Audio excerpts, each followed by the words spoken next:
We'll do it live. We'll do it live. Do it live. And we'll do it live.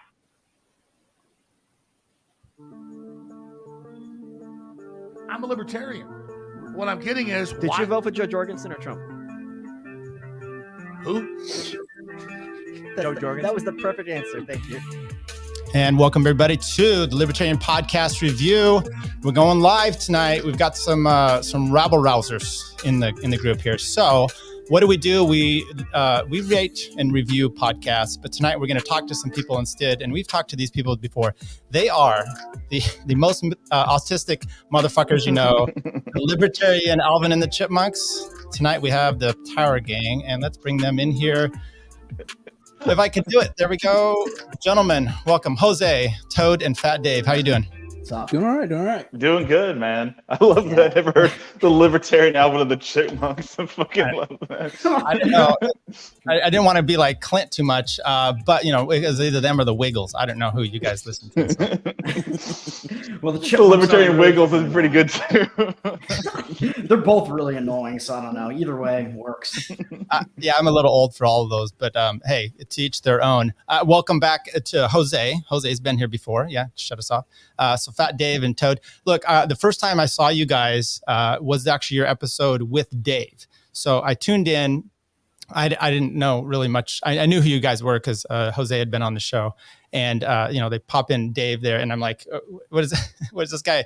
Some golf course superintendent? He had a nice shirt on and a hat, and then I didn't know who everyone else was, but I fell in love with all you guys, in a gay way. So welcome to your podcast. I started reviewing it, and I've been enjoying it ever since. Why don't you guys just go around and just introduce who you are and kind of what your situation is. Or I could do it like Josh. How did you get in the Liberty movement? Let's not do it that way. Jose, why don't we go with you? Yeah, I'm Jose Galison. That is a pseudonym for those who are unaware. And for those who don't know big words, pseudonym means it's a made-up name. I have so Mexican, dude. Right? I don't care. I lean into it. I'm open about it, but if someone wants to assume I'm Mexican, I really don't give a shit. I'll appropriate the hell out of it. But I have the No Way Jose show. I'm also one of the founding members of Towergang. Wouldn't say I'm the inner core like Fat Dave and Toad, but I pop in and out as is applicable. Into our assholes. Yes, exactly. Just like a hamster. But yeah, no, that's me. My show is a little more serious, but then we obviously cut it up on the Tower Power Hour. This is blown up bigger than we thought it would. As I said a few times, that when we first started, Tower Power Hour was riding off the coattails of me and Nick. And now just me. I'm riding off the coattails of Tower Power. It won't be too much longer before Clinton Reed will be riding off the coattails as well. So. That's not gonna happen. Wrong. No. Toad. Oh yeah. Toad. Yeah. No, yeah. Toad, go ahead. Best for last. Right. Yeah. Dave will allow it. Save the fattest for last. Or the most gay for last. I'm Anarcho Toad. Or just Toad. Obviously, that is my birth name. And Fat Dave and I are kind of considered to be the core of the Tower Power Hour show. All three of us were in the Towergang back when we were actually doing Twitter Towers, which involves stringing together series of single-letter tweets to spell out something that may be more offensive than what you could do in just a single tweet. And we were doing that for a while, but we just decided, hey, we like shooting the shit together. Let's just do a podcast and kind of, try to be like Legion of Skanks, basically, but with more of a libertarian bend to it. And that's pretty much it. Here we are now. And you haven't got kicked off of YouTube yet, so that's solid. Somehow. Yeah. I'll give mine, but I'll touch on that. So I was talking today. I was like, I just don't think. I don't know. I just can't see them really caring about that stuff. They'll just be like, okay, we'll just demonetize you. But it's really weird. You can say the N-word. I'm not gonna say it on your show. We do on our show, by the way. But I don't think they'll remove you for vaccine misinformation rather than like saying the N-word or like talking about pedophiles. Like they're just like, no, you can talk about that. We don't give a fuck. We'll take all your money away. But if you say something bad about the vaccine, then we'll take you off of YouTube, which I think is just totally retarded. Right. But we've done that too. They just haven't found it. Yeah, that's what they just haven't found, or they just can't tell if we're being serious or not. So I think we learned from Spike. You can say neighbor as the N word Yes. and get along with it. So neighbor, dinger. Yeah, dinger. right. So yeah, look, I saw you guys on Toad and Dave on a different show. I'm sorry, Dave. We done giving your bona fides there? Oh no, so like Jose, I'm also a pseudonym. I'm neither fat nor a comedian or Dave Smith. So my everything about me is a lie. But yeah, I just me and Toad, kind of me, and then there's one other guy. What was that fucking guy? Ovaltine Jenkins. Like we talked about this, doing a podcast, and then just me, Toad, and I was like, I just got picked like the fucking most popular members of Towergang, and then like we'll get together, do a podcast, and then it turned into this, and we had no fucking clue. We were just idiots on YouTube, just ranting and being retarded the whole time. But yeah, we're like enjoy doing with these guys, and like it's pretty crazy because like whenever Tyler, you made the review of our podcast, I was like, what the fuck? Somebody's actually like watching this enough to where they're gonna review it, and then I would like, you made good points. You made like, you did your whole like pros and cons and what they need to work on. I was like, oh, that was actually really insightful. Thanks for that. I didn't do many cons, did I? I mean, it was pretty nice. Yeah, they're all nice. About 3 or 4 people that night though, so we got that going. There weren't really any cons to be had. We haven't worked on anything, so. I bought Bert's shirt, so I promised him I would do that if he unblocked me, and he did. So there you go. Oh shit, he had me blocked. Damn. Wait, Neocon Remover had you blocked? Yeah. Well, he was on your show, and he said, "Oh, you said you couldn't find his podcast," and then he's like, "Oh, that fucker that reviewed the show, he said he couldn't find mine, and I blocked him." So I was like, "Oh, shit." I think it was on Break the Cycle. I believe that happened on Break the Cycle. No, it was with you guys, and then I did go on Josh, and then he was in the chat. He unblocked me, and he followed me, so I got that going for me. But I probably deserved it. I mean, let's give me a chance here. So I brought Jose on. Why I asked him specifically because you guys were on someone else's show, and he was in the chat saying, "Hey, what about me?" So then I was like, "Hey, let's bring Jose," and for a few reasons. One is, I had an engineering degree as well, and I know Dave does, and Toad has a software engineering. I think that falls in the mix. So there's 3 engineers, and then we have Jose, who's like a mechanic, right? So an aircraft mechanic. I can't do real mechanic shit for shit. Well, I have a lot of those that work on my car too. Yeah. So I thought, look, we talk theory, right? And then we talk, actual thing. And I think the agorist is kind of like the actual mechanic, and we're like the theory people, the engineers. So I thought it would be appropriate to bring Jose on, and we can talk down to him.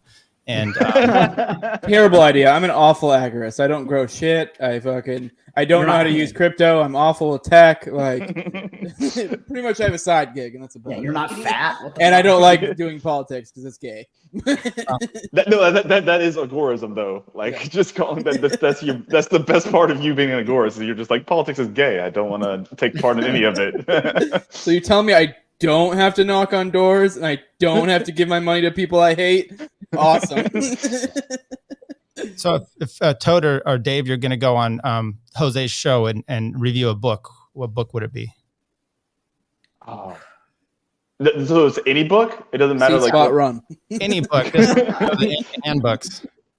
God, I haven't read it. So a book is okay. Honestly, one of my favorite books I used to read. Chaos Theory. I did. Okay, Chaos Theory is actually really good too. But I wouldn't even do a libertarian book. You've listened to it 1,000 times. So. I've listened to it a lot. But growing up, I used to read a fucking ton until I got to a teenager, and then I started, I got an iPod, and I was like, okay, book shit is stupid. But one of my favorite books growing up was Call of the Wild. So if I was going to review a book with somebody, it would be, I would reread Call of the Wild and then talk about somebody with it, because I think it's a really baller book. So is that the guy out in Alaska?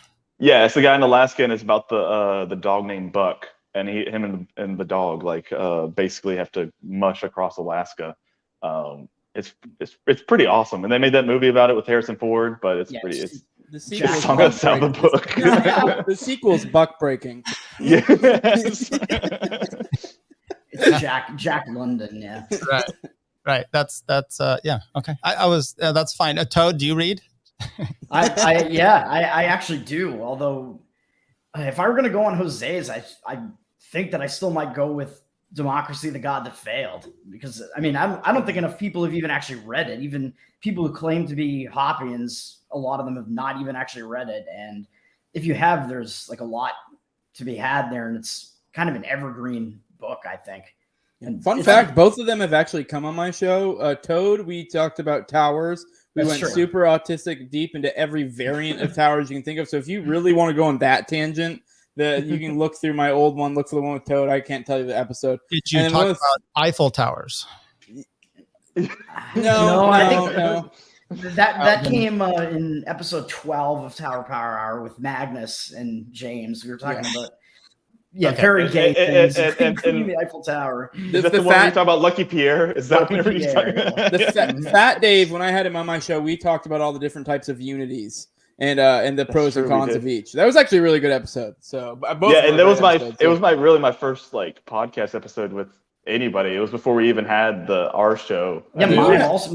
You had a show before, didn't you? I did have a show. So I used to. It was awful, but it was terrible. I guess Jose checked it out. But I was on a show, but it's not around anymore. But it only had like 4 episodes. But it had a really good premise. It was it was 5 people, and 1 from each corner of the political compass, and then 1 radical centrist. And then they talked about things. So you'd have like a fucking tanky, the right-wing guy, like the authoritarian right. He wasn't a monarchist. He was just a basic neocon, but whatever.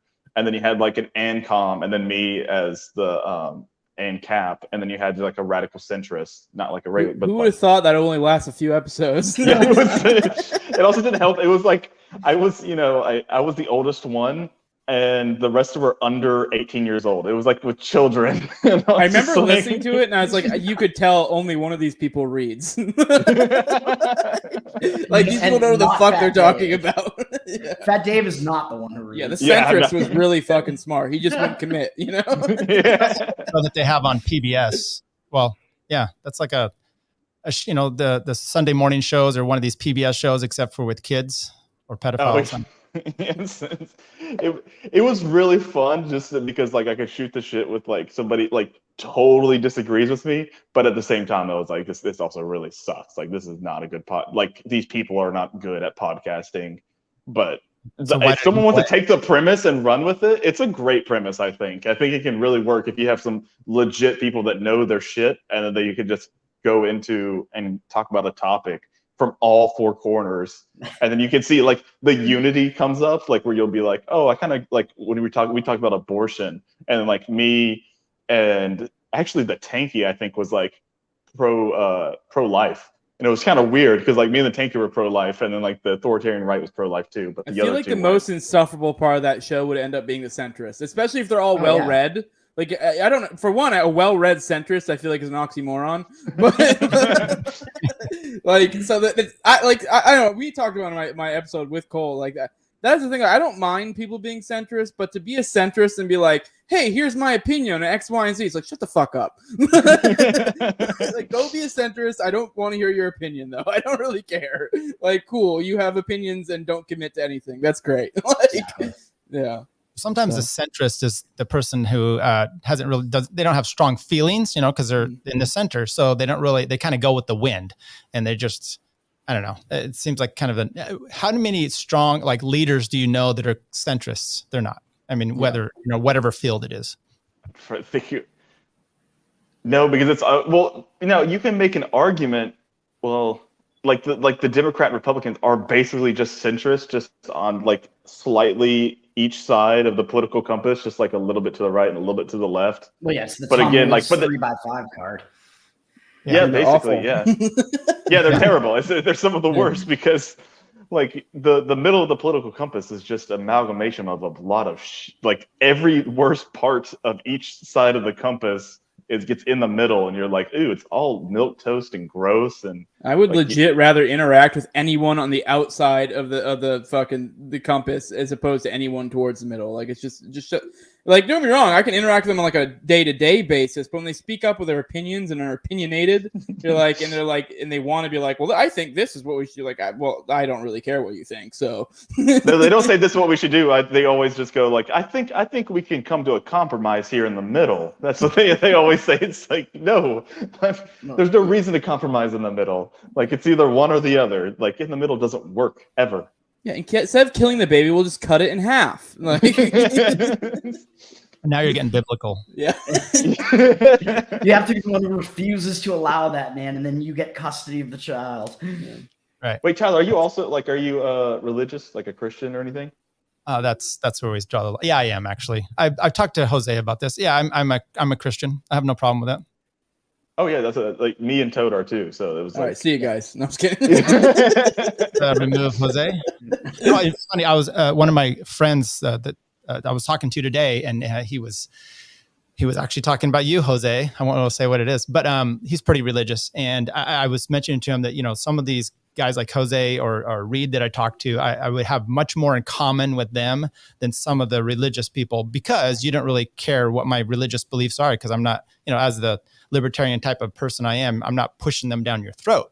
And, there's a good community that we have online of kind of this whole thing. And I know that there's some battle back and forth between, I don't know if you guys heard Reed and Pete's last episode. I thought it was really pretty good. Yeah, no, I don't really, I don't really like to get, I don't know. I just kind of don't care, but I get where Reed's coming from too. Where I've been calling some of that stuff religious maximalism is what I've been calling it. There is like this like little bit of a vein of that lately. I've been noticing within certain elements of the movement, and I find that annoying. Just as I find the angry atheist annoying, I find them both annoying, and it's like who cares? Like, I mean, my thing is, at the end of the day, like, whatever I gotta tell you to get to liberty, I don't care. If I gotta say, well, God exists and therefore natural law, and so liberty, if that's what I do, I don't give a shit. That's what I'll do. The good thing is to know like both arguments of like, how can I get to liberty from you, like talking to a Christian, which I've done all the time. It's like, okay, well, if God exists, then he gave us free will, and then you can go from free will to you own yourself and whatever. And then you go the other side, just like, well, I mean, just you can look at just basically the Hoppian thing of you own yourself because of argumentation ethics, and then you can go to property rights from there or whatever. But it's good to know both. You can even make the subjective morality argument from there and be like the marketplace of morality, but this is the best way to be able to exist amongst each other, blah, blah, blah. You can go all different have the right ways, to fuck children, whatever. I mean, in a Sterner-esque way, sure, but I also have the right to cut his head off. So, Why'd you ask? Both ways. Why'd you ask, Dave? Fat Dave, Cole, whoever you are. Why did I ask what? Why did you ask if I was religious? Oh, I was just wondering because like it's cool to see, because especially Dave, like the actual Dave Smith, the imposter Dave Smith. I'm the real Dave Smith. Yes. Skinny Dave. He put out that tweet yesterday about like how being a Christian and a right winger and conservative is like compatible with libertarianism, but being woke is not. And I was like, that's actually it's kind of weird watching him because. Right. If you watch this Legion of Skanks, you're like, this guy is not like, there's no way he's a conservative Christian, and it kind of looks like he actually is. And I think that's changed in the last 5, maybe 2 years since he had his first child. But and it's just like, I think this happens to a lot of libertarians, which maybe not Jose because he has fucking. He went kids. the other way. Yeah, he went the other. He was like, "No, fuck God." I mean, I actually came back to Christianity after becoming a libertarian because I was listening to Dave Smith, but also I was sold on the idea that like most humans need they need to fill that void. They need to have faith in something, some sort of higher power, and if they don't fill that void with like some moral ideal or something like that, they're going to fill it with other humans in many cases, which is what you get with most atheists, I would say. And I think that's a huge problem. And it is essentially statism. Well, what I do is I fill other humans, and then I'm okay. How many? How many? Just the one. I mean, I've been married for 10 years, and let's be real, it's been married for 10 years, so it's not that often. The answer is 0. Sorry to hear that. That's why you do hairless cats, I imagine. Yeah, And so- You can't fuck cats, dude. That's not cool. No, why do you emphasize that they're hairless cats? I don't know. Well, hey, Sterner says you can fuck cats. It's just, you know. It's my right. It's I your own right them. Yeah. Which reminds me, we'll get to that a little later. So, Fat Dave, I don't know what you want me to call you. You got doxxed, and I assumed until I saw you on The System Is Down with Toad that it was due to Towergang and all this stuff, but it wasn't. And so, I mean, actually, Dumb throwaway joke. It was the joke I made about the pedophiles at the right books. The one I just literally made to Jose. That's actually what really got me fired from my job. But the whole reason, the whole leading up to it was just making fun of a dead hockey player and enraging a bunch of hockey fans. And then, but like, it had nothing to do with towers. I did, and I didn't say the N word yet on Twitter, and then get doxxed, and then my work finds out, sees my tweets that they had screenshotted and posted and tagged my work in.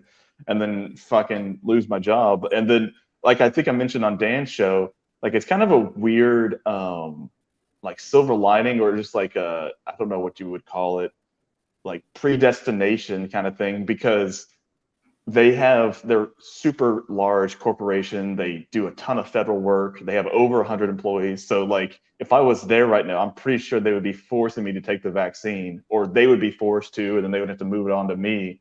And instead, I moved to a place that has like 20 and super local, and basically a bunch of, I mean, my work now said the N-word in the interview. So, and that's not a joke. That's 100% true. Are they hiring software people? Let's go. No, I will never give out their name because I'm not going to get doxxed again, and I don't have it anywhere online. So it's. I mean, send it to me directly. Even my parents and my in-laws don't know where I work at right now. They still think I work at the last place still. So it's a really weird. Jane Hazel issue. I don't know. Didn't you move and everything? I didn't move because of that, okay. but yes, I have moved since I got fired from that job. I have moved. I was gonna say, like, did you move to a different state? I don't even recall or not. So you got doxxed. Yes, I did get doxxed by Canadians. It was actually a guy. Yeah, so after it happened, all the people in Towergang were like, okay, well, you got doxxed, so we're going to find the guy that doxxed you and dox him instead. And it was actually pretty cool, but I told him to stop. I was like, I don't think that's happening. But we did find out where this guy lives, how old he is, what his name is, that he doesn't work, which was kind of really funny, but we didn't do anything with that information. I fucked his mom, actually. I got in and out of Canada before all the COVID restrictions. Yeah, he was in New York, I think. And so you were pretty close enough to go fuck his mom. That's right. Was it worth it? Or no. Some of them are bitter. I'd just rather be doxxed, maybe. Revenge sweetens the pie, you know. Yeah. Poor me, like he was doing revenge on behalf of me. So thank you, Toad. You took one for the team, and you fucked that guy's mom, and then you play him on Call of Duty every night, and you're just like, hey, dude, I fucked your mom. a little aside, when I was in high school, actually, it was my senior summer. My girlfriend cheated on me, and so I banged her sister. That was probably like the best lay ever, just because it was like it was just like revenge. It was amazing. Like, no one probably believes that, but it absolutely happened. It was the greatest. I never told her. I never told her because for some reason it was just way more cool in my head to not tell her. And no, one day she'll find out and she'll blow her mind. Too bad she watches the show. Yeah, I doubt it. It's a slutty family. I mean, you obviously knew what you were getting into, literally. So. No, apparently, after I started dating the sister, the sister then was like, "Oh, I liked you the whole time," and I was like, "Shit." And then after, I was like, "What's up?" That's so funny. And now that's Jose's wife, and nobody knows. Oh, that's cute. No, that's like kind of. Oh, go ahead, Dave. Well, I was gonna say that kind of happened to me, but in reverse. Not really, because I don't have a brother.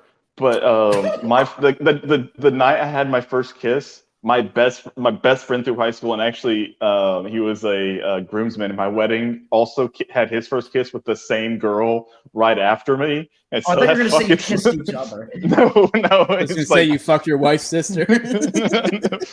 No, this was like, I was like fucking 13 years old, and it was at like a church game night, and I like made out with this girl. And then later on that night, I left, and then my best friend also made out with the same girl, and we didn't find out until way later. Dude, my first kiss was on a mission trip, which is super ironic considering who I am now. But that was my first kiss. Was on a mission trip to go build houses, and I think after a hurricane or some shit. I don't remember. Was it with someone on the trip with you, or just a random local? Yeah, it was really cute, dude. No, it was a girl. It was a girl that was on the trip with me. I don't even remember her name. I know that's awful, but Jesus. Yeah. Dude, it happens so much about like church functions are where like so many like kids basically get their, like either their virginity taken or their first kiss or their first interaction with the opposite sex all around church. It's funny because usually it's little boys and priests, but it's funny. My stepbrother came with me, and he was like really into her, and he's like a foot taller than me, so I always thought he was hot shit. But he's like a skinny dude. And I'm like short and buff, and so I pulled it off, and he did it. So he was like really butthurt about that. It was pretty awesome. He was like, "Yeah, that's damn right, buddy. tall don't need shit." Yeah, ours was like these middle school dances that were like church function halls, basically, and most people are just like wallflowers, you know. But like occasionally you might get a kiss. I mean, it was not like making out or anything at that point. I wasn't hardcore like Fat Dave. You weren't banging sisters on the same night? Is that what you're saying? I was not funny doing thing that is that first kiss was in high school. I think it might have been sophomore year. I didn't get my first kiss, but then it was like I like went way up off the deep end. Like, you know what I mean? Like I was a goody two shoes, and then like probably about senior year just went wild. So, but yeah, I hadn't had sex until like I think my senior year. I hadn't kissed till like my sophomore junior year. Like, yeah, and then I just went buck wild. So faggot. Yeah, put that. Yep. Now you say it's slowed down. I'm sorry to hear that. It's like that's you called peaked marriage. way too early, Jose. You peaked way too early, exactly. Jose. Yeah, I know. I don't know. I'm doing fine. I'm just. Well, I've only been married for 3 years, or I better get this right. I better get this right because my wife is actually watching in the other room. I think she has me on the TV. So we have been married for 2 years, and it's coming up on. Whoa. What? Oh, that's true. Yeah, my first kiss is now trans. I didn't think about that. That day you were really gay, man. Wait, the girl you kissed is now a guy? Yes, Apparently. or she pretends to be a guy. Yes. Okay. Oh yeah. It's Well, like Seinfeld, where Kramer says, "You know, you turn him gay and I bring him back." That's right. exactly, yeah. I totally forgot about that. Thanks, babe. That's Fucking slut. That means We your also your this best friend same also girl. kissed her. Yes, my best friend also kissed her, but also the same girl. So she was coming to, like, I went to a really private Christian school, really small. And she went to a rival Christian school. Well, then she switched and came to our school instead. And we bullied her so much that she actually left the school because, like, we found out that she was giving blowjobs to her boyfriend. And so during like one of like some English speech, like she had to give a speech, and we're all there like slapping our hands on the table, making it sound like she's having sex during her speech. And she hated that so much she left the school. So we all felt pretty good about that one. You gotta be careful though. It's like a 40% chance that doesn't go right, you know? Yeah, and they say bullying doesn't work. I don't know. That sounds fine to me. Yeah. Speaking of bullying, Toad, you've been posting online about your job. Is that still going to happen? Are you going to be able to keep it? Just too personal? No, I'm not going to be able to keep it. Like they're enforcing a vaccine requirement, and it's like, yeah, like it seems like they have exemptions that are really just to get around legal issues or something. Because like, yeah, but they're only for remote work, and you can't remote work forever. So see ya. That really sucks. Yeah. Are you going to move? Are you going to stay there or have other plans or get the vaccine or what? Definitely not getting the vaccine. I mean, I think I have to move. Come to Florida, baby. Yeah. We're gonna Ass Digital Studios going down here. Ass Digital Studios. That's right.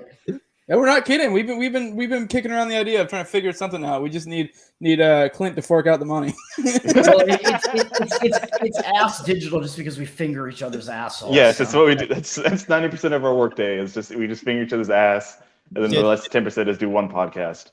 Did Clint move near you, Jose? He hasn't.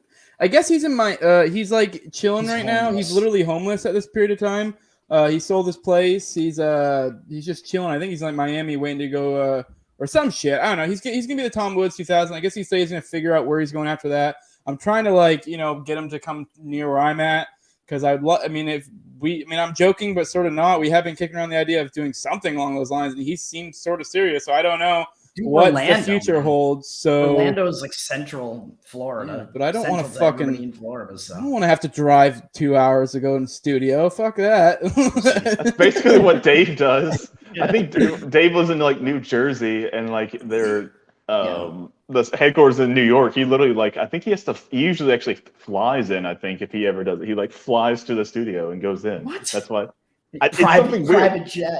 You know, where she was talking about how much money he makes. I think today or yesterday, and he didn't give a number, but apparently they make pretty good. So that good 6 figures probably. Is that what your guys' goal is, to retire on or to only do this full time? I mean, that obviously that'd be amazing. Although I feel like it's a little silly to say that at this point. Although it's kind of a pipe dream. We would have said a few months ago it's silly to be where we're at now, where we're kicking around the idea of possibly going on Timcast, or whatever the fuck. So, which is wild. What the fuck? Right. I don't know. But I saw the tweet that what's her name? Lydia. Thank you. That she put out that night, and you guys were obviously, there's a wet dream that come true. And I used my pants when it happened. Right, you did your own milking table and all. I don't know what that plan is for. Yeah.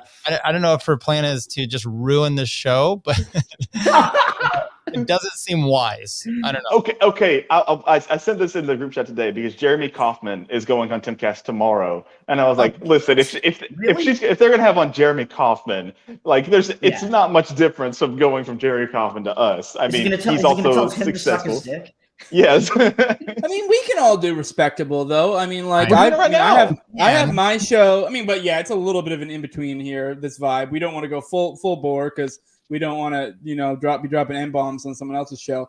But I mean, I have my show. I mean, I get a little bit iffy in my show. You guys have been on been on with Kale Roth and Chrissy Meyer, and that only got a little bit kind of on the edge a couple times. I know when I came in the chat and fucking dropped the 6 million joke, that was fucking amazing. But for the most part, we're able to do respectable. So I think we would do fine on a Timcast. The only thing I'm worried about is that they look into us and oh shit. But I mean, I guess they've probably had people of similar ilk before, so I don't know. Jeremy Kaufman. I mean, not yet. We have. You obviously can be serious, but would you feel pressure to pull something off?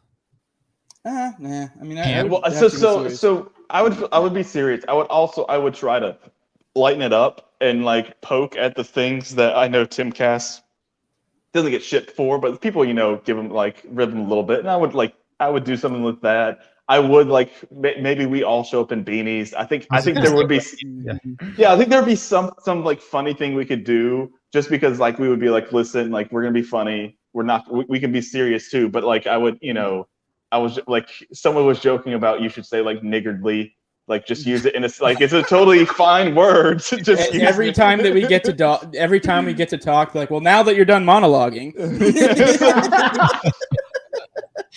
Right. Or just be or look at Tim and be hey Tim, can you let Ian talk real quick? Just let him go for a little bit. Ian niggardly with his time. That would be a great joke. Tim, you're being very niggardly with Ian's time right now. Can you please stop? Did everyone come out of the woodwork saying, I'm on Tower Power Hour? Hello. I mean, what's it gonna be? No. So we talked basically Clint messaged Lydia, and he basically told us we all want to come on, all of us, which would be the main cast of me, Clint, Reed, Toad, Jose, I think that would be the main ones. Yeah. Has to be 5. So that was what we want. If we can't, we would try to at least do me, Toad, and Clint. If not, maybe just me and Toad. But they said they could give all of us in there because they're putting a new studio. But that's what we'd want, to get all of us in there just to have a conversation. And the only other thing I could think of doing was somebody said you should do a tower mid-show. But just say so we would say stuff, and then just one of us will like finish a sentence and we'd be like in. And then the next person would be like would say, and I think the Fed is going to do this. And then just go through that. And so you could do an inward tower. That was Travis Tyree, I think. Who he said. that. Oh my God. It's going to be funny watching the live chat go, seeing people try to tower. Because people try to do that on our show, and it never works because people like jump in and screw up the tower. It doesn't work in like a YouTube live type situation. But people always try to drop the N-bomb tower. But it'll be even more of a nightmare on Timcast. If we're on it, people will throw N's in the chat. Yeah. Yeah. Have you seen their chat? It's like a ticker tape. It's just it's crazy. Yeah. I was actually watching the Bob Murphy episode the other day. Actually today and yesterday. I kind of go through it both of today, and it's just like their live chat is it's just a hellhole of opinions and things people say. It's so terrible. It's all like people saying like talking about Bob Murphy, like this guy doesn't know anything. It's like, okay, he's just literally just a PhD in economics. Like he doesn't know anything. Sure. He's like the most knowledgeable living Austrian, basically, besides like Hoppe or something. Yes. It was a good episode. It was like 20 minutes or so. It's just really funny because Bob is like, I mentioned this, it was like Einstein talking to children, because Bob is just like, you could see him whenever Tim would ask a question, and it was a very simple question, but because it's so simple, it has like many answers, and there's different things, there's different like, okay, this could happen. And so Bob had to think through you could see him like think through every possible outcome. Okay, here's how I'm going to get it all in one answer. And he does it, but it's just really funny. And then like they'll ask a question and Bob is just, I can see him thinking like, that's the stupidest question I ever heard of, but I'll just answer it anyway. Like, and it's something that, fucking us couldn't even like, it's just, he's on a different level with economics than all of us, but it was really good. I suggest watching. Well, I think with like theory, it goes back to engineering, right? With Newton mechanics compared to Einstein, where one's in everything's in a vacuum, right? And maybe the answer that Tim needs is that Newton answer, where it's simple and not the complicated. So I don't. Bob, that was happening. Okay. And that was happening with Bob. Bob was like, he was just like, I can go way more detailed. I can get into the minutia of this, but I'd just rather give you the very simple general answer here. And he's like, all I said was, what about the roads? Now, what did you think of him wearing a sweater? I thought he looked good. I'm just glad. Big dick energy. Yeah. And no offense to Bob, but when he went on to Jordan Peterson, he had the biggest fucking pimple I've ever seen on somebody's nose. And I was just glad that was gone for Timcast. Right. Yeah. I heard somebody. Yeah, somebody was like, what's wrong with Bob's nose? I was like, I just saw Bob at Pork Fest. And I didn't notice anything wrong with his nose, and I can see a huge zit. Put some cover up. I like there was a period of time, like especially when I was a actor doing military, where I'd get breakout when I was shaving. I ended up having to get a shaving waiver. Back when I was podcasting earlier, I would get like breakout, and my wife taught me how to use cover up. I know it sounds super gay, but it's not hard. You just use a little bit here and there, and I would just cover it up and it'd be fine, like because I couldn't deal with like just having like a huge fucking zit, like. But you're able to get, just for those who don't know, in the military, you can get what's called a shaving waiver, where if you do have issues, you can go see dermatology and they'll let you like keep it at a certain length. But for a while, I was having to shave it and it was fucking my face up. So, but yeah, I would just put some little makeup on there. So now you're waking up with your wife in the morning and fucking putting concealer on. You fucking faggot. No, I don't do it now. Now that I don't shave, my face stays clear as hell. I don't know what it was. Like the last couple of years of the military, like my face started getting like shaving really just didn't agree with me anymore. Jose's wife pranks him, and it winds up being blackface that he's putting on. No, that's unvaxxed face. All right. Yes, unvaxxed face. That's right. And pro tip: the cover up doesn't work on a herpetic outbreak. Just no. That's true. How's Nick Ashley? It doesn't seem like he's been on the show much lately. Is that still going on? I'll address. He said recently that he kind of wants to step away. We don't really know specifically what or not there. So, but anyways, he stepped away. He's welcome to come back anytime. I don't really know what's going on with him, to be honest. But I mean, he wanted to step away. I don't know if there's stuff going on in his personal life. He didn't really divulge. So whatever, we're respecting whatever he wants. So it's not like we had a riff with him. Like, No, right. we're all good. We're all friends with Nick. Like, we had no problem with him. I don't think he has any problem with us. But I think he was just, I mean, he was doing, his podcast, Slurp Gang podcast. He would come on our podcast. I mean, he was doing a lot. He was moving. So whatever. But he's always. Yeah. But yeah. So if Nick isn't a host anymore, basically. So he. I didn't get the press. Right, but maybe he made a black friend and he just he's an N-word lover, so he's not yeah. I mean, I've given him the link to 2 of the last 3 shows actually, so like he's welcome to come on in if we need somebody. I've still been asking him if he wants to come on. So you can never leave Towergang, man. Yeah, blood in, blood out, baby. I do want to say my best friend is a black dude, so I'm allowed to say the N-word, just so you guys know. Oh, and also, Ari Shafir gave us all the K-word pass, too. So he said on that we can all say kike. So you have to show that, or is it just known?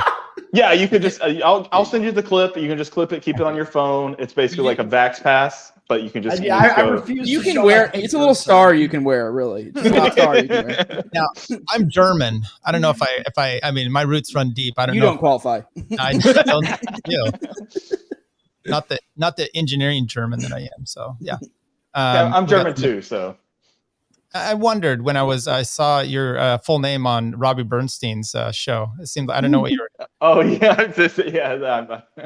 I've recently got rid of that because I was like, okay, I gotta stop. I'm gonna get doxxed again, and not because just because it was my YouTube name for a long time, so I changed that real quick. I did the same thing. I doxed myself in an old episode once. So. Yes, you have. So anyone who really wants to dox me, you could spend hours and hours pouring through the footage and figure it out. This is why I haven't reviewed your show. It's too many episodes now. I got to start with the smaller one. It is really weird that we've gone this long. It was something I remember whenever we got to episode 7 or 8 or something like that, and I remember telling everybody like. I heard a fact from some podcast that 90% of podcasts don't make it past episode 7. And so like we got to episode 7, I was like, hey, we made it, guys. Like we're officially podcasters now. We're better than 90% of other podcasts. So then now we're on like, I don't know, what are we on, 35 now, Toad, or something like that? The one that we did last night was, I think, 37. Which is insane to me. So, and Jose's on episode 100 coming up for his podcast. Next week will be episode 100. I'm going to have James Jenneman, Todd Blobsta, Reed Coverdale, and Clint on for an episode. So, yeah, he mentioned he was like, yeah, I'm bringing on people that help me, make it big and get to 1,000 subs, and like me and Toad are like, hey, fuck you, man. Like, Mr. Towergang's coming on. Right? Hey, I helped you guys, okay? Who made it to K first? Who made it to 1,000 first, bitch? Yeah. I jerked you off. You jerked me off. Well, I enjoy the show. I mean, it's so interesting because you get on. I'm at my son's. I'm in the West Coast, so it's 5:40 here, and I'm going to my son's baseball game, and I'm kind of like headphones on and watching this, and it's crazy. I mean, you guys are nuts, and then it's the chat that kind of makes it fun too, because it's just a symbiotic atmosphere that just seems to snowball into degrading morals and. It's an enjoyment.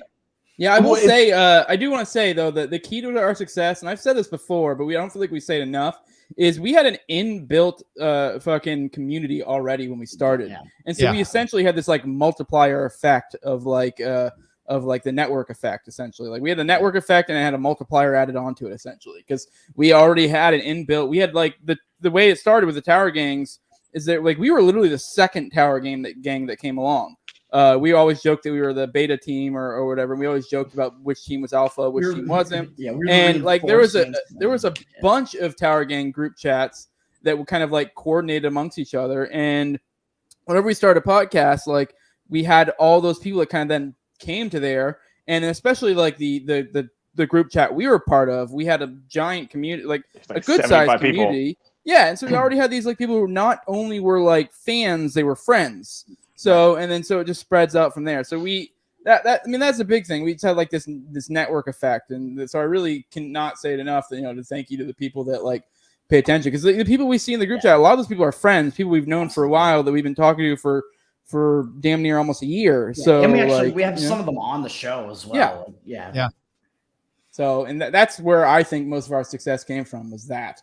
And then also there's that effect of causing the which then kind of like, and when you interact correctly with the it creates this other effect. And it's funny. We will literally tell people like, hey, we know you're going to get offended by this. We literally don't care. And when you cry about it, we will make fun of you. And then you will just bitch and moan about this. And then all you're doing is free advertising. And we will double down on it. You will tell us that we are terrible, and we'll double down and call you a faggot, and we don't care. People still do it, and we will block these people, and they'll scream into the void on the other side of the block, yelling about how awful we are. Like, fine, keep doing that. Keep telling everybody about our show. This is great. It's working out well for us. Keep going. Also, I want to bring this back because like you mentioned how like we're being, we're demoral, like making things immoral and stuff like that. Bringing back to like the religious thing, I know like I grew up super religious. I guess Tyler, you did too. Toad probably did, and Jose, I guess he went on a mission trip. And it's just this weird thing. Oh, it's super religious, yeah.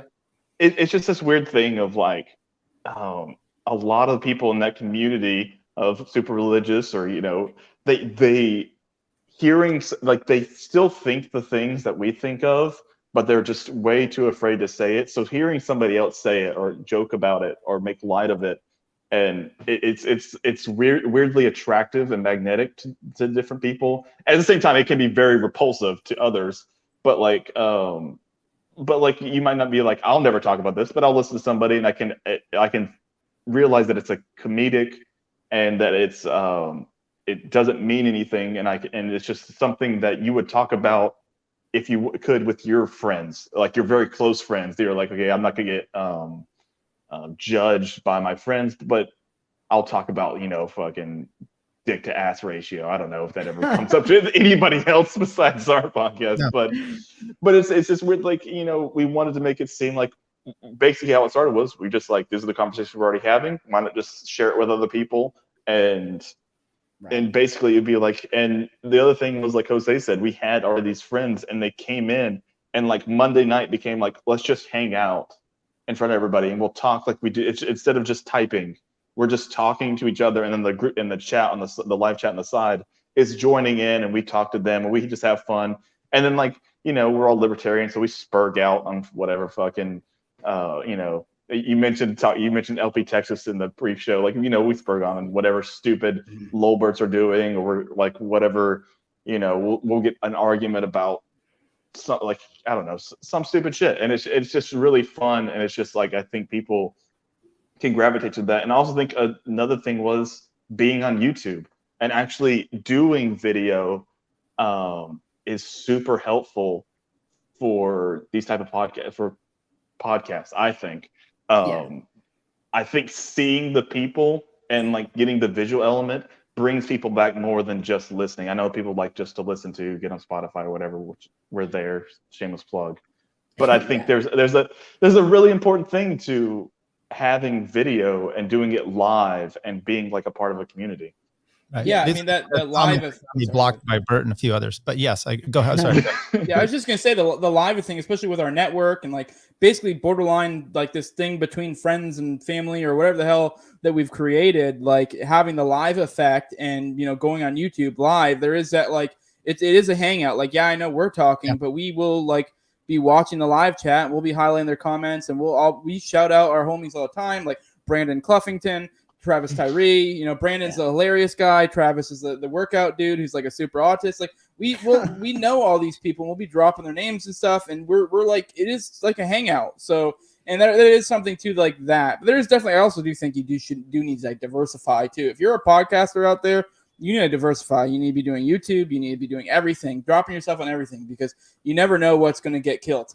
So, but yeah, that definitely YouTube is a great platform for like this like hangout type thing that we got going on. So, but yeah, I know if I'm listening to a podcast, like I listen to only podcasts on YouTube because I just put it on at work and I have it on my second screen and I can watch them and I can listen, and it's just like I like that a lot better. That's just a personal thing. I know some people just like, listen on their phone while they work out or something. You're watching I'm a weird fucker. Power Hour at work. No, I've never actually watched one of our shows ever. Never watched one. So I go back and watch some of them, but mostly because I'm trying to find like certain clips or something like that, or trying to find like when I do the polls for the titles and stuff like that. Yeah. But what I was going to say is, no, I did not actually grow up in a Christian household, really, although both of my parents are Christian, or at least Christian leaning. We were like practicing as far as going to church for a little while, but that stopped when I was a kid. But I was still in like a traditional, like nuclear family, I would say, in a household where like my parents are straight edge. They don't swear, or at least not really. My mom, and they beat your ass when you do.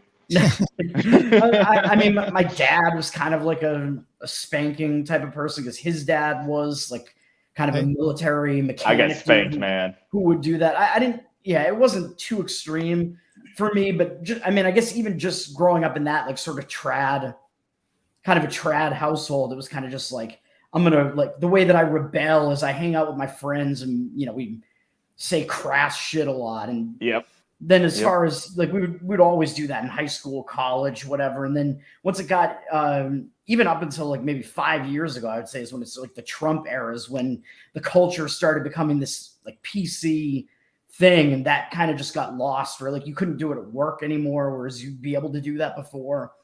And then it was just like, I need an outlet for that, and that's kind of what the show became for me. Yeah. Well, even like listening and talking to you guys and interacting with you on Twitter, yes, there's this, and I joke about denigration or whatever, but you can also see where you're actually supplanted with your morals and everything else. So I mean, much like you guys, I grew up, religious family, going to Christian schools, but I mean, my my parents were pretty out there as far as making jokes. And, my dad showed me Risky Business when I was young, which you never should show your boy. I had to sleep on my back for the rest of the night. But Tom Cruise gave you a huge boner when he was in his tidy whities. Mornay specifically, but yeah, him a little bit when he slipped out the floor. But you carry those things on, and just because you humor is humor, and sometimes you just take it to the edge. I was recently talking about, I saw Tosh here a few years ago. And he said he had a joke, and he goes, I think it was about abortion. He's like, I'm going to tell this joke and continue on until there's maybe one person that's not offended. Yes. And I was still like hanging in there, and people were booing. It was great. Dude, I got a lot of my stuff, like the way my humor is, from listening to guys like Tosh, like Daniel Tosh. I used to listen to him all the time. And one of his other ones was, I only know I have a line is the only way I know I have a line is if I cross it. And then I'm like surprised I have one. And so he was like, I'm still trying to find it though. He was like, he was like, so I try to cross the line just so I know I have one. It's so great. And he has that, and those kind of guys, like, Norm Macdonald, Daniel Tosh, Tom Segura, like these guys, like I've listened to a ton, and I love comedy. And so like, and when you see, like, someone's mentioned in the chat, they were like, our podcast is like a breath of fresh air and a bunch of like super uptight podcast world. It's like, thank you. Yeah. And like, that's literally what we're trying to do. Like, it's a really weird thing. And I talked about this with Rogue, and our British podcast friend in Towergang. And he was just talking about how libertarians have a real problem with not reaching the culture. And it's just either like we're so fucking good on theory. We have every answer to like every fucking problem that the government has and like all this stuff. But we're just so terrible. Like, we're fucking like, and I guess it's just the autism thing. But like, we're really bad about, we have, if you think about it, like we have a couple of musicians, like you can literally count on one hand how many musicians we like have that are actual libertarians or anarchists. Same with actors. And then I can't think of any, like, I think there's like one libertarian video game that is actually pretty popular, and like, that's it. And then besides that, and then comedy, you have a couple guys too, but they're not really that big. But it really sucks Dave because Smith, I think never heard of him. yeah, it's like Rob I get Schneider. again another one that's like you Yeah. can count on one hand. It's like it's Dave Smith, Robbie the Fire, Adam Nutter, Josh Denny, and then that's about it. Like, Well, that place, Dave Smith place, I think Lou the point Perez. Fat Dave is getting at that, like, a lot of us aren't fun, and so like Yes. for like Dave is fucking funny. He's fun, like especially like look at like this most recent episode where he was roasting Hassan. Like that was for me that was a great breath of fresh air and reminded me of the pre-COVID days. Where it was like, don't get me wrong, he does serious episodes, but especially like I laughed at pre-COVID in that. the studio. I laughed a lot Yeah. at that last episode. Yeah, so like that reminded me of like old part of the problem, and it was kind of nice. It was very much like he would occasionally just do silly shit and just roast people, and like, but it was still serious. He still like he still would do big brain time or whatever. But yeah, and I do think a big part of like why we have been successful is because we're fun. Like there's a place for theory. I know my show I do theory. I do like to be try to be a little bit fun on my show and be a little bit irreverent. But like definitely this show is where we go all out. But yeah, I mean, like we had Shoe on head, and like I know it got a little bit like debatey at the end, but for the most part, we were just shooting the shit, having fun. Like it wasn't this like, I don't know, this like autism fest. And I do think that's kind of part of why we've been a little bit successful, or whatever the hell you can call this, is just because we're fun. Like we're not super serious. We're not taking ourselves seriously. Like someone can make fun of the point I have a fucking man-child fucking background. I don't give a shit. Like we're just having fun. Like, I mean, it is what it is. Like, I don't know. Well, that's when I reviewed your show. That was kind of my point of like even the Libertarian Party, and that why people are. I mean, look at Joe Henchman or whatever. I mean, he does not. You don't look at him or the guy with the boot on the head or some of these other people and inspire anything. I don't tell my my doctor brother-in-law, hey, you want to do the Libertarian Party, and he looks at the guy with the boot and says, I think this is where the party I'm going to go to. So when you guys are disturbing everything, and Dave is, because Dave's amazing. I mean, he's just obviously a comedian, but watching the thing where he's taking down Hassan, where I'm thinking, oh, so I'm an attorney, right? And I think I've got good arguments and I could do things. And so, you're listening to those things, you're making those own arguments in your head. And Dave not only gets those, but sometimes takes it a little bit better. Yes. And I'm like, and you're like a uneducated comic. Nah, he's not, but it warms my heart. And he's someone that could, reach out to everybody. So what you guys are doing, it disturbs a lot of people because it disrupts their little world of their own power and everything. So whatever. Yeah, which I got it before. We play off that too. Those people get disturbed that we don't have these sacred calves that some of these people have. That we don't like. We'll make fun of anything, and like they get upset. Like last episode, I'm sure we'll probably hear some shit. And if we don't, I'll probably be a little bit disappointed. We definitely railed on trans shit on our last episode, right. And it was pretty funny. But we have trans friends that watch the show. Like we have people that were like girlfriends. Kissing buddies, But yeah, I mean, I don't know. We play off that, and it's whatever. We're not going to apologize. I mean, unless we do something legitimately awful, then maybe we will. I know that was one thing I kind of got into Spike on an episode a little bit. That I popped in for a moment because I was joking about how we always double down. Don't get me wrong. If I did something legitimately awful, then sure. But if it's something where it's just like, oh, you hurt my feelings, I don't fucking care about your feelings. Sorry. But yeah, if I hit your dad with a car or something, my bad. But if it's just feelings, I don't give a shit. Like, sorry. Like that sounds like your problem. Yeah, I mean, like as far as the Spike thing, I think one of the things we do, like we have episodes like the last couple where we just go all out, but it depends on who the guest is. And the other thing that we do is we have guests like Spike or, Angela or something like that, where we know we're not going to like go crazy like that and go all out. Dude, Angela was a good sport though. I got to maybe it's going to be more serious. Right. But we kind of we try to test their limits basically. That's what we do. I think we wind up making them more based. Like they have their most based appearance. Angela has a bigger dick than Spike does. We're trying to make them like a clit is a dick. So yeah, we're trying to make it to where like you can understand out of his shell too. Yeah. Yeah. It's like we want to make it look like show that these people you can have a good time with them doing anything. Like you can bring them to where it's not just all about like in theory, but you can like where you can, as a viewer, can imagine having a beer with them and talking about retarded shit for an hour and a half. It was sprinkled in like we do. Honestly, if I went out and had a beer with Jose and Toad and you, Tyler, I would talk about libertarian stuff, but I would also talk about stupid shit that we always talk about. And so that's what we want to push these people to say, okay, listen, this is their limit, and this is where we got them to. This is like kind of now, and you can make the judgment if you think they're being faggoty because of like where their limit is at. But I mean, all that matters is that we got them to there. We pushed it as far as we could, and then you can make the judgment of if you would want to hang out with that person, and if you don't, that's kind of on them. Is that David Friedman back there? No. David Friedman is way smaller than that. What are you talking about? That was my law partner. I don't know what he's doing here. I'm at work. He's disavowing you right now. You have those guys on. You can't do that. Right. So watching Dave Smith, you as a lawyer, you're like, oh wow, he actually.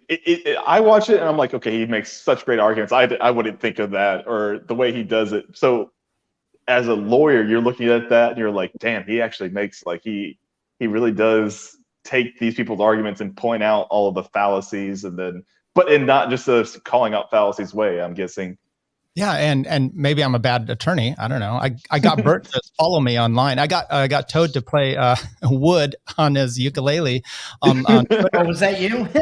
Nick hated that. So maybe that's why he quit. So I'm not. Changed his sacred cow. I mean, you got David Friedman as a partner. You can't be too bad. I'm gonna have to talk to him about this. I put a sign up. I don't know. Maybe he needs a checkbook. Every lawyer except Tyler looks Jewy, so it looks like David Friedman.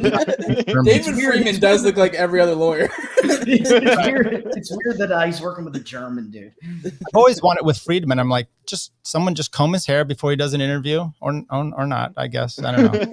Cut it short, shave it, something. What the fuck is going on there? He just doesn't give a fuck. Like whatever. I guess I can respect that. Well, how much time do you guys have? I mean, how much longer do you want to go? I mean, It's up to you, man. Usually we go an hour and a half on our episodes, so that's probably what I was thinking. I mean, I know. We'll still go. I thought I would do what I would talk to you guys about. We'll pull up some of these lines, and you guys could give me an idea of what your tweet would be if you're based or if you're the LP of Texas account. Okay, so All right. if you could fire these up here. Let's see what I could do. Okay, first one. Here we go. Reagan shooter John Hinckley receives unconditional release. He's set to be released. Now, if you don't know who Hinckley is, he's the guy that shot President Reagan for Jodie Foster. He was doing that for her, and he's led. He's insane. So, what do you have for these guys? This one, anybody? I mean, I know what I would say. Oh, well. She's not gonna fuck you, bro. He's getting out, and he was just like, finally. She can finally fuck me. I did all of this just for her. I went to prison for 30 fucking years for shooting the president. Now I can get some pussy. No, but I think it's pretty base because I probably shouldn't Fed post like this, but you never know what he might do with Biden. If you really hate Reagan, I can't imagine what you think about Biden. So, dude, Isabel Riley or somebody like that, say you're gonna fuck him, okay? Just be like, you know. Right. He's like, okay. He's that goofy mean. He's like, I'll fucking do it again. Dude, I can't even imagine what LP Texas would tweet about that if they even did. Like, I don't even know if I can get into their headspace. Like, they probably hate Reagan, I would assume. And I mean, I'm not a fan. I don't know what they would say. Because even if being not a fan of Reagan, I would still probably say something like, do better next time or something. Right. Don't miss. Probably for the mental health angle, honestly, on that one. Maybe aim for the head instead of the he hit him in the shoulder, didn't he? Or like right, like he shot. I thought Reagan's bodyguard got in the way or something. It's like that. It's like that end game line. You should have gone for the head. Yeah, that's right. So I think did he kill the bodyguard and hit? He did kill the bodyguard. I don't remember. He killed the bodyguard, but I'm pretty sure Reagan actually got shot and was in critical condition for a while. Yeah, I think that's right. And then let's go here. And then Brady, one of his chief of staff or whatever, was shot, and that's one of the guys that's been pushing the Brady bill and gun control. Oh, that's right. Yeah, and now what's his name? Hinckley. He was acquitted due to mental illness, so he doesn't actually. There's no murder charge on him in a sense. So he's would have been out if he was just shot a normal person and was deemed insane. So yeah, LP that is- Texas. I mean, they would probably tweet something like, "Even though we don't like Ronald Reagan, we do not condone shooting politicians." Yes, or something that's like this release of this murderer makes us think about how the millions of nonviolent drug offenders need to be released right now from jail. It's just like something stupid like that. It's just like, yeah, those two are totally interconnected there. Have you seen this? The footage of Reagan getting shot to the King of the Hill theme? I have not seen it. I'll look that up afterwards. I have not seen it. God damn it, Bobby. We can pass on this one, but Sirhan Sirhan shot RFK. These are just all shooters of politicians. Yeah, same idea. I guess we'll Wait, did that just happen too? he's set to possibly be released in 2025 or something like that. Possibly. Oh, okay. I was going to say if it I don't happened soon, I would literally be starting to think about conspiracy about they're letting out the people that shot presidents during a time where they're also saying that we're like, fuck you, Biden is trending and all this stuff about Biden and how it's time to RFK was only a senator, man. RFK was only a senator, I'm pretty sure. Yeah. Okay, well, that's true. I'm just throwing it out here, Sirhan. A free handy if you pull off the World Economic Forum, guys. Okay, I'll do it. LP Texas one, gotcha. So you guys have probably seen this video. I don't know if I actually want to play it or not. Unfortunately, Please don't put me through that. my biggest tweet of yesterday was related to this, where I just said, "How can anybody not see this as propaganda?" But maybe it's just intentionally propaganda. Yeah, we're just in clown world. Like the people that like get into this, it's just like, well, I don't even understand it. Like I have a hard time thinking there are people who enjoy this, but I don't know. I can't imagine that. Like I don't know who could watch this and think that this is entertaining TV in any way. It's like you have to have no brain. But on the white pill side of things, I feel like this is like if there are legit people who buy into this, it's like this bifurcation of society to where we're creating these like almost two separate entities. Like one that finds this dull, vapid bullshit interesting, and then ones who actually have brain cells. And I'm actually all for it. Like if we want to increase this divide, like I know Jared from hobby.org says always hate is great. Like I kind of like this divide that is being created to some extent. Like so is this almost secretly based because it's actually showing the divide of the country? Yes, in some weird way. Yeah, like overplay your hand. I want them to overplay their hand as hard as they possibly can. Yeah. And I don't care if people go along with it. Like I want to create this giant divide. Like I want to create these two societies. The bigger we can, the wider of a gap we can create between these two, rough, groups of people or whatever you want. Obviously, there's more than two groups, but the more obvious it becomes which side is the path of liberty and which side is the path of authoritarianism. So yeah, and another like white pill thing to say, I guess, would be that this could be the mark of the beast, like an established mark of the beast. Right. No, the mark like this is the mark of like a government and establishment that could be like in its death throes, like the mark of a dying empire when they're just this out of control because they think they're losing control, right? So then they're just doing shit that's so ridiculous that almost anybody can see through it, right? Like Jose said, it's literally playing their hand. They're like acting out parodies from like 3 or 4 years ago.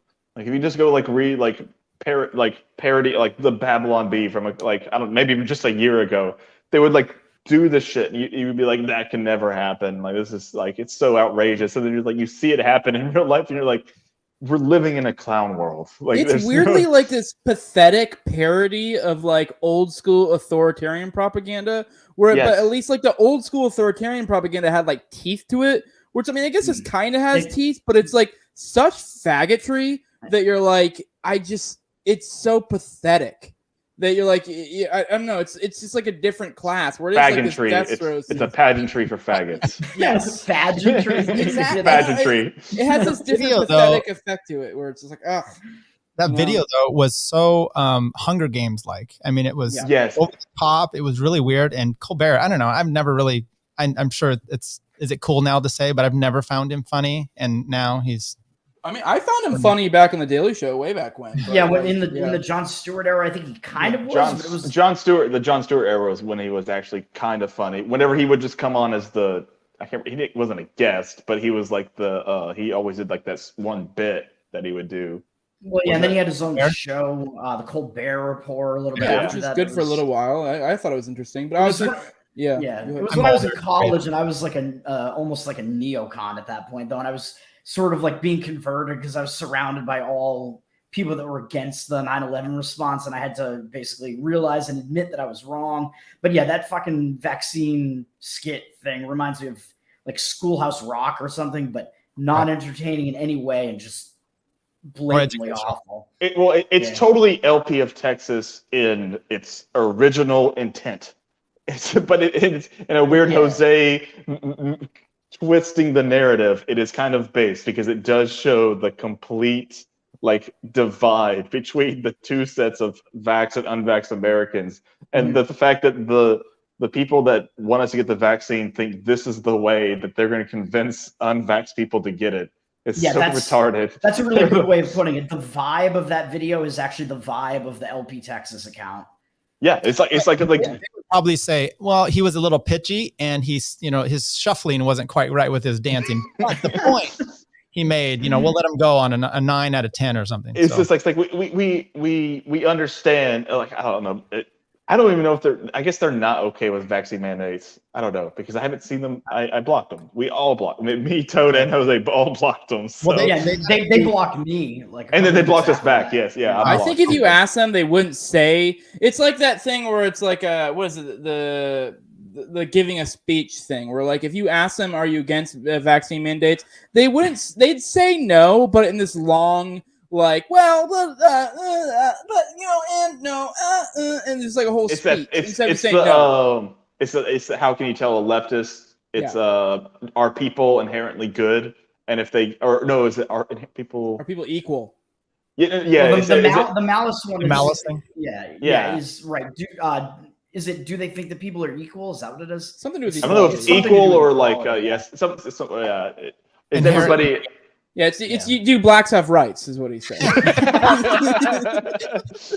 If they say no, they're based. If they give you a long answer. Right.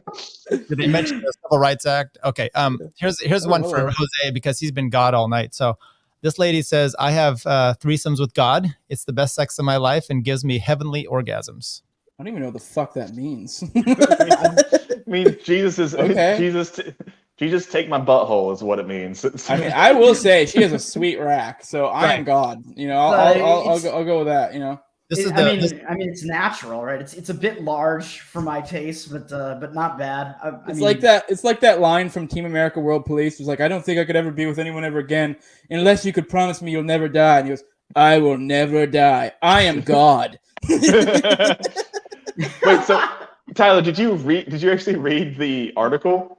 I read enough. This is the key point here. The American from Colorado admits her partner isn't always aware he's being joined in the bed by the Heavenly Father, but insists but here's the thing, feel his presence, even if he doesn't show up in physical form. Honestly, I just think she doesn't realize the husband's using the thumb at the same time. The whole thumb and a butthole trick.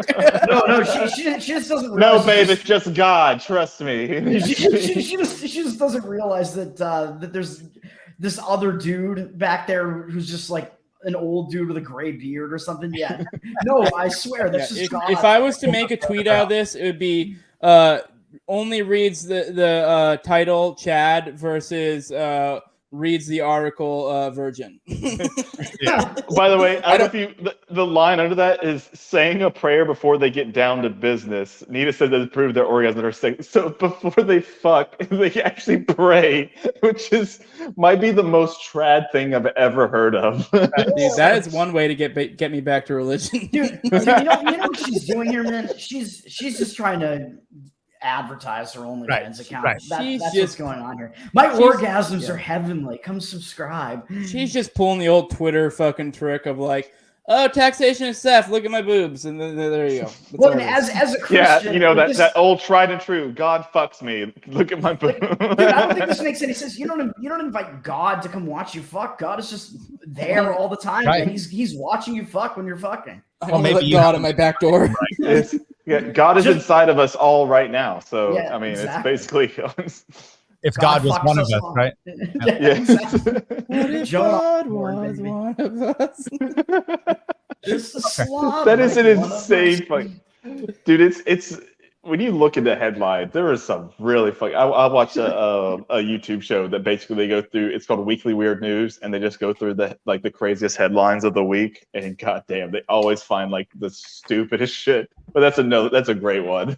Dude, God I fucks liked it. me. When it comes to articles, I almost never read the article. I read the title, and Yeah. I just assume that it's probably misleading, but it's more enjoyable that way. It's different. There's I feel like there's two classes of people. There's people who read the title and assume that's the actual, what it is, and there's people who read the title and go, that's probably not the case, but you know what, this is entertaining, so I'm going to go. And there's a third one of the people that just don't read at all. And they Right. just don't even give a fuck. I used to just go through Drudge Report. Well, I still do this, and you just read the page and you get your news. Yes, exactly. Now I Okay. just use Twitter. Well, actually, that works too. So I used to live in Denver, and at the time, they had here's the next one, but they had two newspapers, and one was a little right, one was a little left, and so you can see the same stories, different headlines, in the way that they write them. And I, political junkie at the time, it was always interesting. But let's go to something else. Let's go from the one with God in their bed to Satan, basically.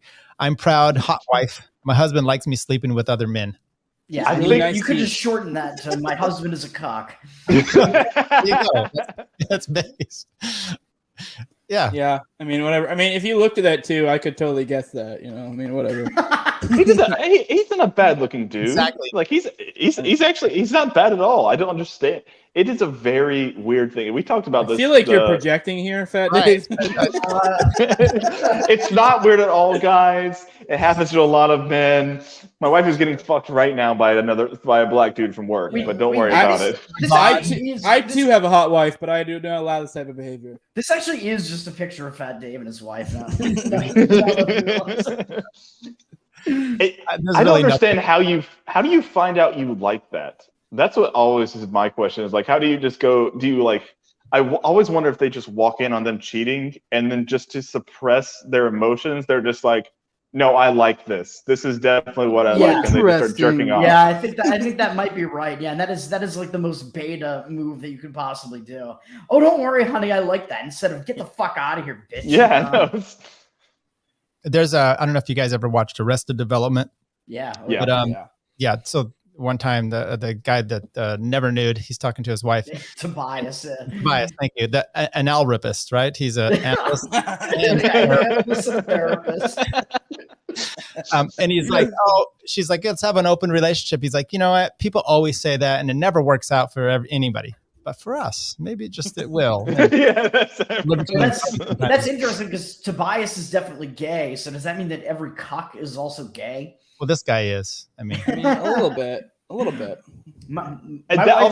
guess that's the other one. And so either you are super beta, where you walk in on your wife having sex with another man, and you are so you're such a beta, you have to press down your emotions and think you're okay with that, or you're just gay and you see another man fucking your wife, and you just look at the man the whole time. You're just jerking off to Is it super alpha or super gay if you walk in on that situation and you fuck the dude? Now, is it super Chad if you go, well, move aside, you're not doing it right? Oh, no. God, come in here and help me. So, yeah. Yeah, God. Jesus, take the wheel. But it's just that's so funny. Okay, so I saw. Yes, I saw this on Twitter. This is the most retarded shit I've ever seen. Oh my God. Yeah, you can just apply the same shit I said about the Colbert stuff. So that's how ridiculous stuff is getting. They're not even trying to hide it anymore. It's ridiculous. I know fucking old haughty ginger Jen Psaki today was saying some shit about how, oh, it's kind of like a game show here in the White House. Ha ha ha ha ha. Yeah, we fucking know. And now they're leaning into it and trying to play it. It's just weird. I mean, whatever. Fine, keep it going. Fucking just keep leaning into that shit. I don't really give a fuck. I don't understand why it literally is so easy just to see past the curtain. Like the curtain's not even there anymore. It's like they're not even. It's just literally just wide open. Like they show you this. You think that he's like in his Oval Office getting the vac. It's like no, he's just on a fucking stage. No, like literally in front of people with cameras. And Biden is a perfect personification of this. He's a pathetic old doddering man.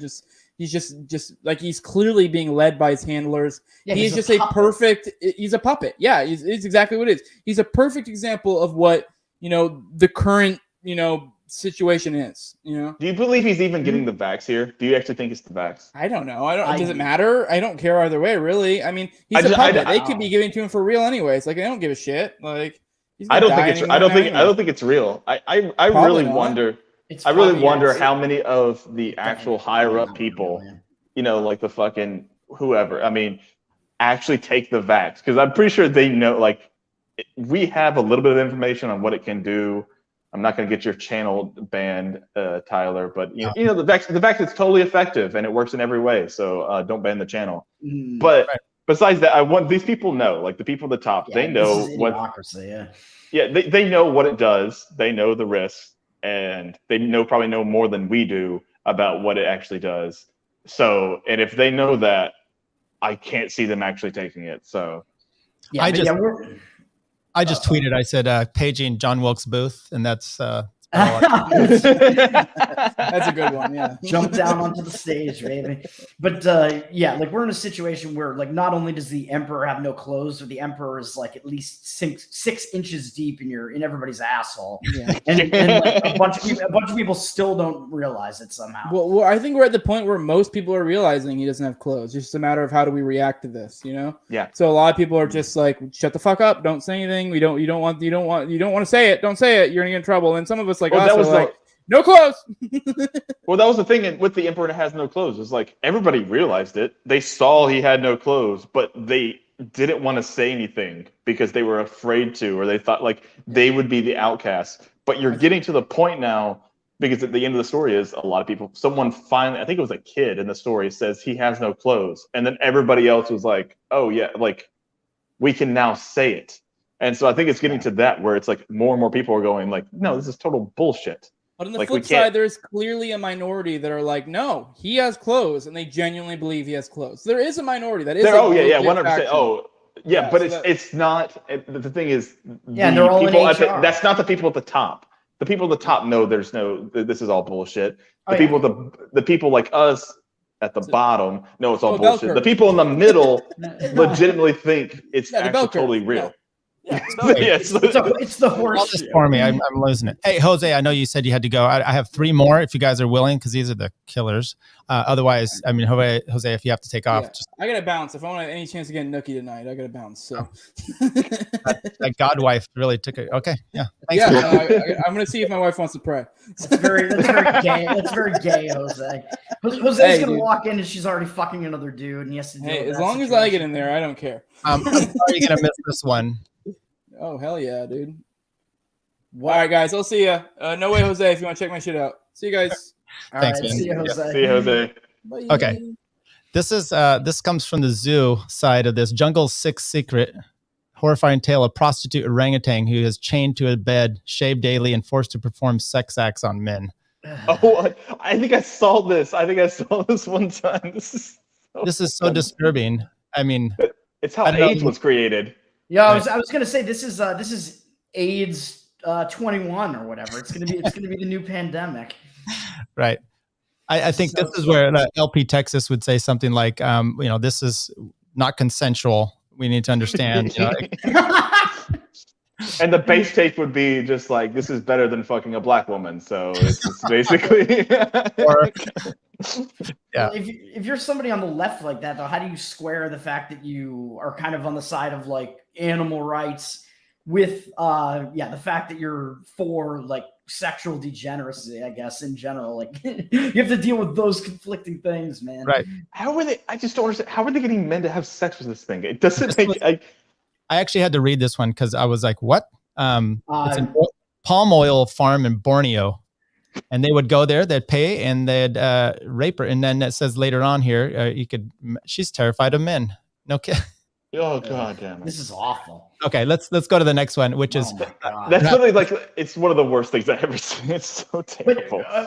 Fat Dave, you're asking like how they can get men to do that? Like how the fuck not? Like you know how I guess men are. This is hilarious. I tweeted about this. That can't get laid, bro. this one's just as bad. I don't know if you guys saw this speech. Yeah, I did. I watched it and I tweeted about it. It's so funny. Actually, Yeah. Archie Flower is one of the men who's paying to fuck the orangutan.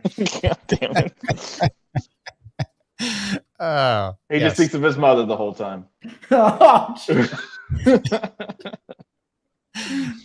So, Dave, I Oh, did man. see your tweet about this. You want to? Yeah, so so Greta Thunberg did give a speech. I don't know what it was for. It was some some world economic thing or some I don't know. Some But she climate literally thing, did probably. say blah blah blah in the speech, and it was so funny. Yeah, like 20 times probably. yes, and I don't know if Ethan's talking about this or the orangutan, but whatever.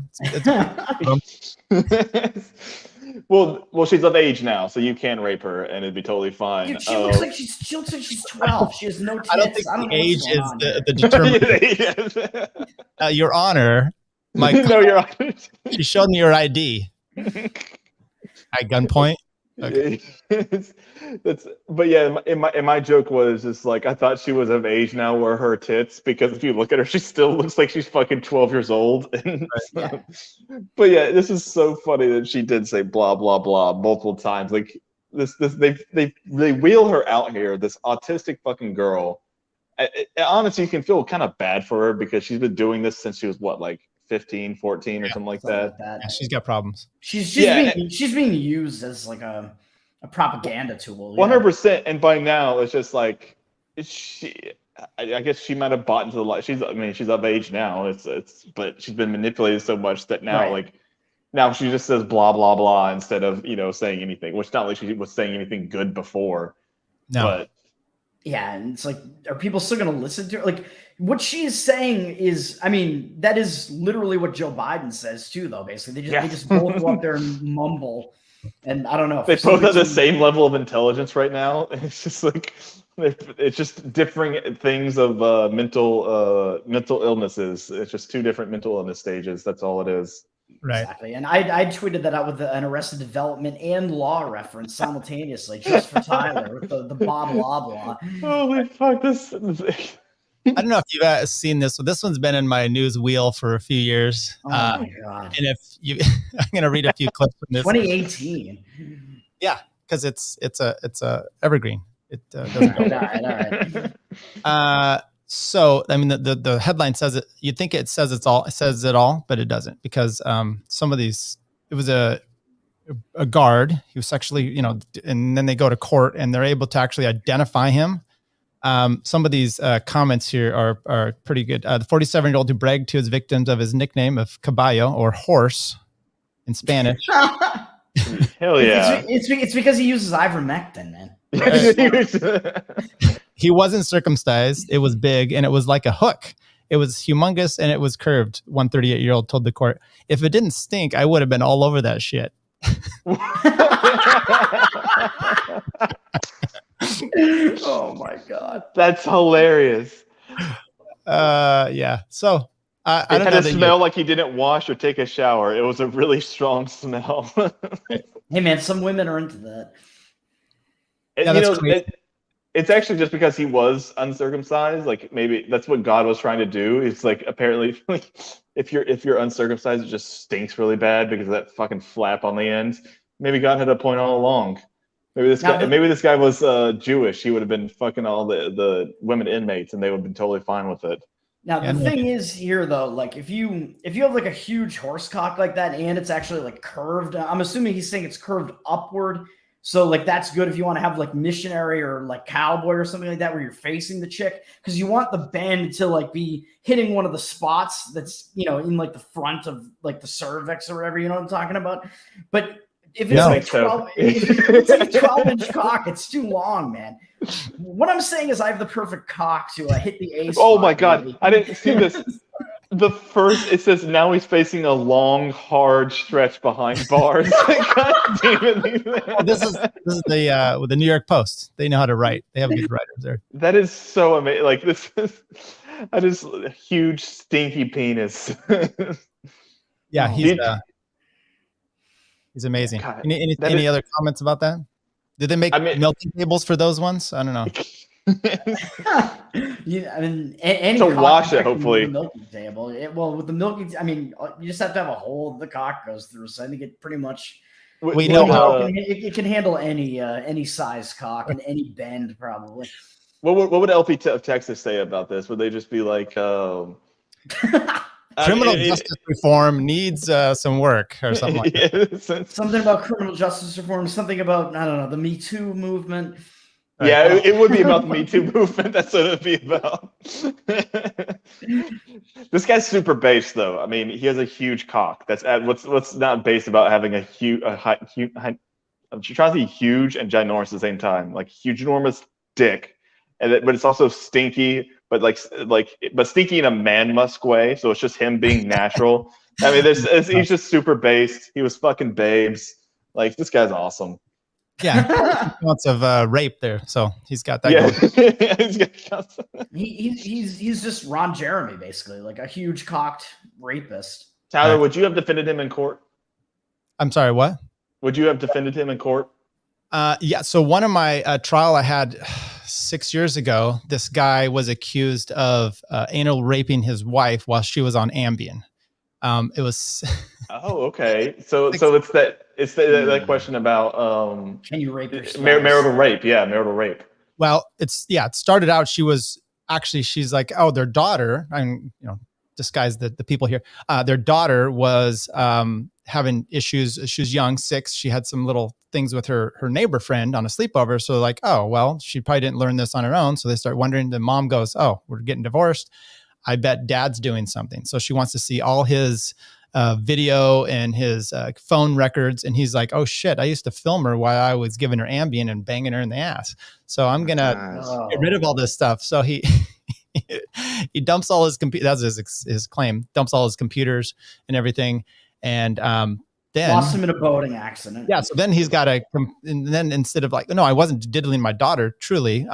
I was actually, getting rid of this. So I've never heard the word anal so much in 6 days of court. So the point is, yeah. So he actually wasn't fucking the daughter. He got rid of the stuff because he was fucking the wife without her knowing. Hey, we did these things together. I mean, this was, she knew it. She knew about this. Did he get off? I bet he was doing both. The filming, I didn't see the video, but I'm sure he did. I bet he was doing both, man, because I don't know. Like, I don't know if the daughter is gonna actually find out about that otherwise. So I think he was probably doing both, because then also he's not really gonna make up that ridiculous Ambien story if it's not true. So I don't know. Insane. The wife, they both admitted to all kinds of crazy stuff. So Jesus. I don't know. I feel like it's usually the norm. It's not like when you marry somebody, it's not like if you marry a crazy person, it's because you're probably crazy yourself. And so when you hear about somebody like this one guy and a couple doing crazy shit, or like the wife doing insane stuff, it's like, well, I bet the other one's doing insane stuff too. It's just like one might be a little bit more insane. And then whenever one thing comes out, they both just bring God in there and it's all good. It's not gay if it's right. odd way. Yeah, it's true. You just need to bring God in your relationship. Like I tweeted about this the other day. I said when I get closer to when me and my wife get closer to God, we get closer together. And then someone actually asked if we were having, or I said closer to Jesus. And someone was just like, oh, so you have threesomes with the Mexican guy named Jesus? I said that. Yeah, that was you too. Well done. Well, I appreciate you guys coming on here and hanging out. You've been really nice. Yeah, I really appreciate it. I told this to a bunch of different people. You guys have been super nice to me. Clint, Josh, all these guys. I don't know if you watched my show with Josh. I was on I had a nasty bike wreck, and people reached out, and Jose even, and they've been super cool. You guys have been super nice to me too. You didn't need to be, and I know that there's a lot of weirdos out there. And I thought we were being dicks. I don't know. No, I messaged Tyler about asking about engineering and stuff. We had a good talk about that one time. Which I would love to talk about that more sometime, actually talk about engineering. There's not another good one to have on. is Rebel with a Cause. He's also a civil engineer. He's a civil engineer, yeah. I saw you guys on his show, and he was talking about blowing his dick off, and not in a good way. Yeah. I really enjoyed his show, so yeah, I'll try to talk to him as well. Yeah, he's a good dude. I would have talked more engineering stuff, but Jose came in, and then we had we had maybe another time. Maybe another time we'll get on or have you on, and we could talk or do something, because it's weird, like when you work and you have the things that you like. It's like, I don't know if anybody else is gonna like this, but I enjoy talking about this kind of stuff, and I have this. I mean, I can talk about roads and sewer and water and gas, which is like people don't really think about. But there's a bunch of stuff like that. Here's the thing people don't think about. You go to college and you're like, oh, great, I'm going to college. I'm going to hook up with girls. And then you go into engineering and you're like, where are they? And then you go, oh, there's a girl. Oh, she's been hit with the ugly stick, but it's really a cattle prod. I mean, they're even worse in engineering. No, it's because you go in there and just like, oh, it's full of guys. You're like, well, wait, that one is a. Oh no, okay, that is a girl. Okay, I didn't realize that one. She's a engineering hot. She's like a 4. Yes, she's a 4, but she's an engineering 8. So right.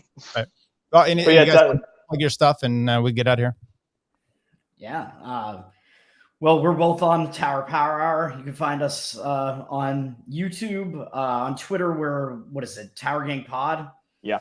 At Towergang Pod, and we're on all the things pretty much at this point: Spotify, iTunes, whatever, for audio. And we are also on Odyssey, because we're probably going to get banned from YouTube since we're monetized somehow. But yeah, check us out. We just did an episode last night with the Libertarian Friendship Simulator guys.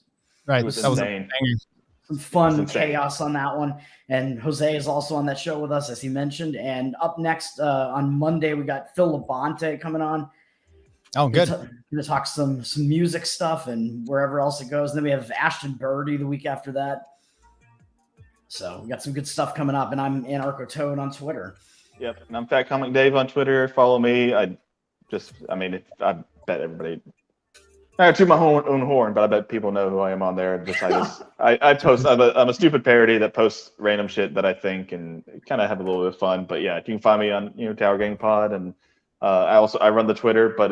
And honestly, hey, if anybody, like, if you have like people you want to see on the show, or if you have like clips you want us to react to, totally just send that in to us. Like I mentioned this on the Twitter one time, but I need to mention it more. Like, yeah, we're not like, you can talk to us. You can message us, and we'll probably talk to you unless you're an idiot. Like I've had people that I just block if I get the DM from them. But if you're a fan and you just want to give us, like, you're like, hey, I think this is a really funny show or article or video, just send it to us and we'll totally react to it. So yeah, good game also.